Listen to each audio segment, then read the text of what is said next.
मन पर्यो मलाई मन पर्यो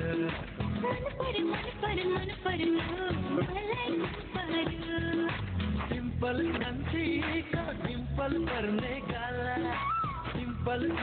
कान्छीको डिम्पल पर्ने गाला मन पर्यो मलाई मन पर्यो साह्रै मन पर्यो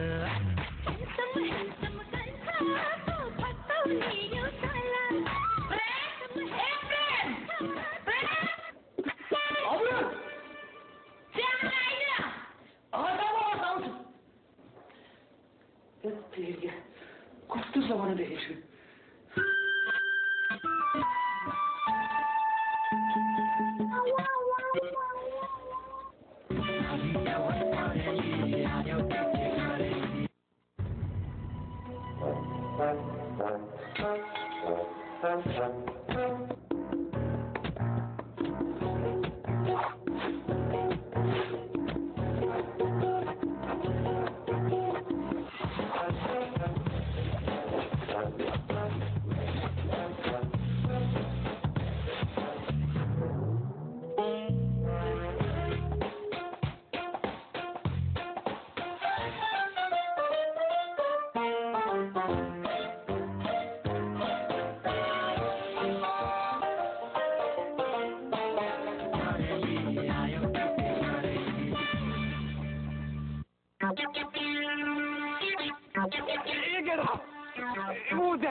राम्री जेठी आउँदैछ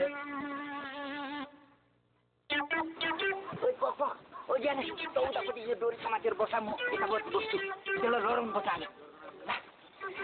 उही फेरि चप्पल खालास नि चप्पल खाइन्छ कि चुमा खाइन्छ त हेर्दै जान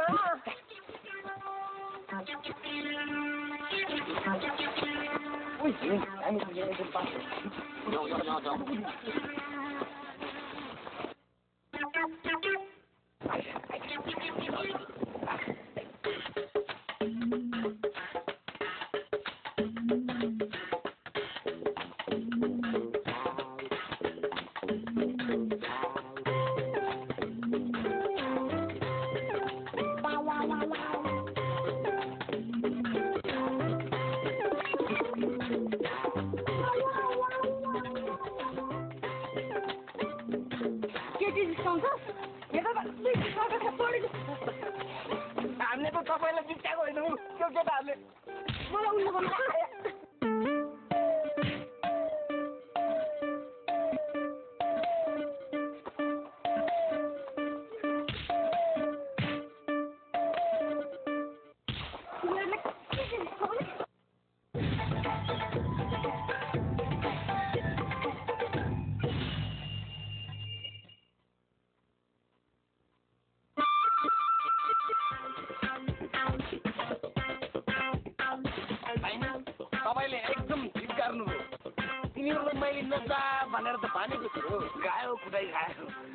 बढी बाटो भएको थियो बाटो भएको फल पायो ठिक्क पार्यो अहिलेको जमाना पनि पुरानो उपाय अपनाएर हुन्छ त ए पुरानो उपाय यिनीहरू त हिरो पो बन्न खोजेको रहेछ हामीले तपाईँलाई के गरेको छ र थप्पड हानेको त्यही त डोरी टाङ्ने तिमीहरू थप्पड खाने हामीहरू मलाई थाहा छ तिनीहरूलाई डोरी टाङ्ने तिमीहरूले पठाएको होइन तपाईँले कुरै बुझ्दैन मैले गुहार मागेपछि तिमीहरू आएर हिरो बन्न खोजेको होइन हामी हिरो बन्न खोजेको होइन अझै बढी भएछ अझ बढी बढ्यो भने तिमीहरूको बिर्सेको छ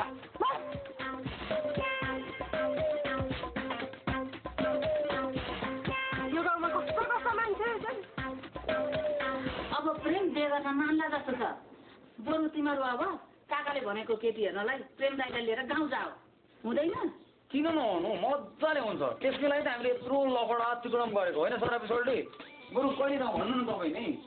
अब हेर लिखले यो ट्याक्नेस मिलाउने नि सबै चाहिँ होस् बरु तिमीहरू आफूको सल्लाह मिलाउनु जानु बरु के कति खर्च लाग्छ म दिउँला बरु साइमा सोल्टी कुरो कानी टक्क मिल्यो भने बिहा उतै सकेर आउनु हुँदैन किन नहुनु भइहाल्छ नि गाउँमा भए खर्च पर्छ नि कम लाग्ने काकाको घर छँदैछ बकारीभरि धान छँदैछ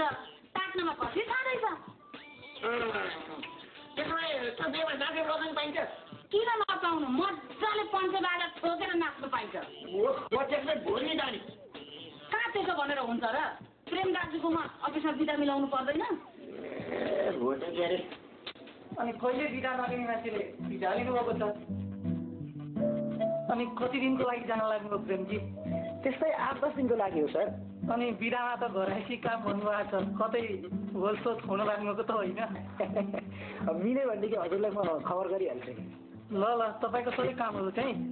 कृष्णजीलाई जिम्मा लगाएर जानु थ्याङ्क यू सर ल तपाईँ ढुक्क भएर जानु ए निलौरी मैले एउटा कुरो थाहा पाएँ छोरापे त केटी हेर्न गाउँ गएको छ अरे आज यस्तो नाच्दा चाहिँ हामीसँग नाच्ने बिहे चाहिँ अरूसँग गर्ने हे तेरिका सरापे आफ्नो बिहे गर्न गाउँ गएको होइन अरे क्या प्रेम दाईको बिहे गराउन गएको अरे त्यो प्रेम दाइले गर्दा यो गाउँको कुनै पनि केटाहरूको बिहे गर्ने पालो नआउने पर्यो अब हेर बिहे गर्ने पालो सबको आउँछ अब त तैँले पनि बिहेको लागि केटा खोजिरहेको हुन्छ आज यस्तो मैले केटा खोजिरहनु पर्छ न म भने चाहिँ केटाहरू लाइन लाग्छ बुझे मैले केटा खोज्नु रे लाग्छ लाइन सबैले प्रेम त केटी हेर्न गाउँ गएको छ भन्छन् नि हो त दिदी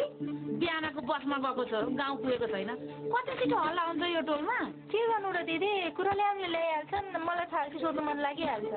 काकाले चाहिँ हेर्न बोलाएको हो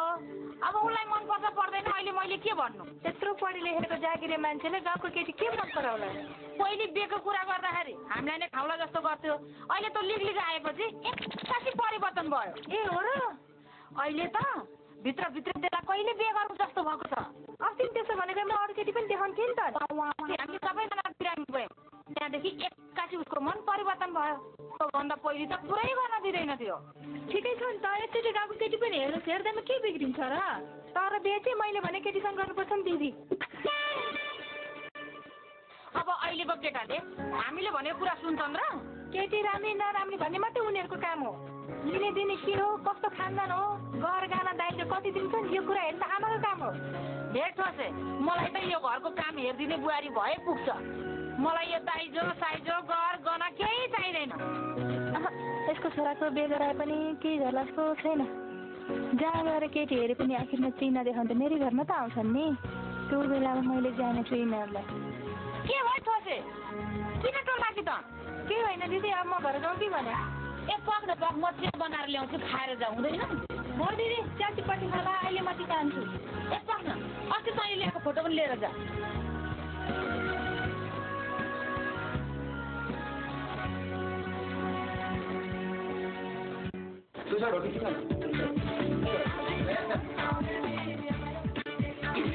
अब प्रेम बिहे गर्न मन लाग्छ जस्तो छ मैले गुहारमा आएपछि तिमीहरू बस्छ मैले गुहारमा आएपछि तिमीहरू हिरो बन्न खोज्न आउने होइन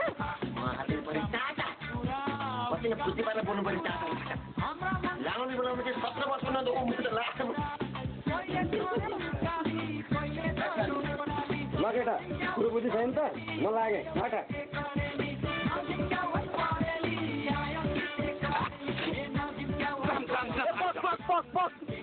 किन फेरि पाक भन्छ